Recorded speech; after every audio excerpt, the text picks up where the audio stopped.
নামাজের পূর্বে নিয়ত নাওয়াইতুন পড়া যাবে কিনা? নামাজের পূর্বে নিয়ত করা সুন্নত না ফরজ জানেন না আপনারা? নামাজের আগে নিয়ত করাটা এটা কি সুন্নত না ফরজ? ফরজ। ইন্নামাল আমালু বিন্নিয়াত। নামাজের ফরজের মধ্যে একটা হলো নিয়ত করা, শুনেন নাই? নিয়ত করা ফরজ। নিয়ত করা ফরজ, নিয়ত বলা ফরজ না। নিয়ত বলা মুখ দিয়া হয়, আর নিয়ত করাটা মন দিয়া হয়। নিয়ত করাটা কি দিয়া হয়, আর নিয়ত বলে কি দিয়া? নাওয়াইতুন বলাটা হলো নিয়ত বলা, আর মনে মনে আমি কি পড়তেছি এটা আমার মাথায় আছে, এটা মানে হলো নিয়ত করা। অনেক সময় বলে না যে আগামী বছর হজে যাওয়ার নিয়ত করছি, এর মানে সে বলছে নাওয়াইতু আনা রোফিল হজ। এরকম বলে নাওয়াইতু আনা রোফিল হজ, আমি আগামী বছর হজে যাবো, এরকম কথা আরবিতে বলে। কিন্তু তারপরও বলে আমার হজে যাওয়ার নিয়ত। একজন যাইতেছে রাস্তা দিয়ে, কেউ কোন দিকে ছুটছেন, কই যাইতেছেন? বলে যে ভাই বাজারে যাওয়ার নিয়ত করছিলাম। সে কি ওই নাওয়াইতুন পড়ে আসছিল? তার মানে কি তার মনে বাজারে যাওয়ার ইচ্ছা? নিয়ত মানে ইচ্ছা। নিয়ত মানে কি ভাই? আপনি কি ইবাদত করতেছেন সেই ইচ্ছা, সেই ইন্টেনশন, সেই চিন্তা আপনার মাথায় থাকলে নিয়ত হয়ে গেছে। মুখে নাওয়াইতুন পড়ার দরকার, এবং এটা রাসূল আকরাম সাল্লাল্লাহু আলাইহি ওয়াসাল্লাম শেখানো নাই। যদি এটা দরকার হতো তিনি শিখাইতেন, কিন্তু আমরা ছোটবেলা থেকে নাওয়াইতুন পড়ছি।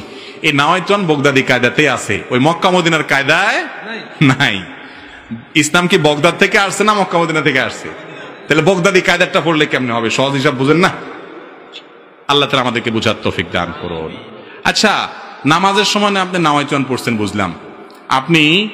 আপনি যখন কাউকে 10 টাকা দান করতেছেন, এটা একটা ইবাদত কি ইবাদত না? ইন্নামাল আমালু বিন্নিয়াত। সমস্ত আমলই যখন নিয়তের উপর নির্ভর করে। শুধু নামাজের ক্ষেত্রে শুধু নাওয়াইতুন পড়তেছেন, দানের সময় কেন বলতেছেন না নাওয়াইতু আন আতাসাদ্দাকা 10 টাকা আরবিতে, যে আমি 10 টাকা দান করলাম, এরকম কি বলেন আপনি? তাহলে সেটা দান হয় কি হয় না? আপনার নিয়ত আছে মনে মনে, আল্লাহ তোমারে খুশি করার জন্য আমি এই মানুষটাকে 10 টাকা দিলাম, বাস আল্লাহ তাআলা সওয়াব দিয়ে দিবেন। তো যে আল্লাহ এটা বুঝে, আল্লাহ নামাজেরটা বুঝে না?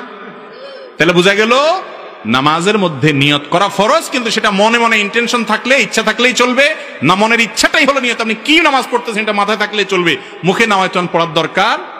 মুরব্বিরা বলবেন যে নতুন নতুন হুজুর গজাইছে, এসব ওলায়েন কি কয় না কয় আল্লাহ জানে। আর জীবন 14 গোষ্ঠী করিয়া আইছি, আমরা করিয়া আইছি, এগুলো নতুন করে কি কয়?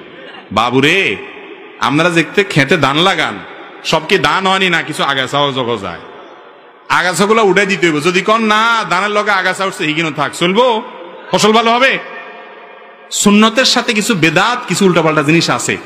মুরব্বীরা বাপ দাদারা যা করে গেছে সব খারাপ ছিল না, বেশিরভাগই ভালো ছিল। 2-4টা ভুলভ্রান্তি ছিল, ওনারা মানুষ না কয় না বাপ দাদা যা করে আসছে এর উল্টাটা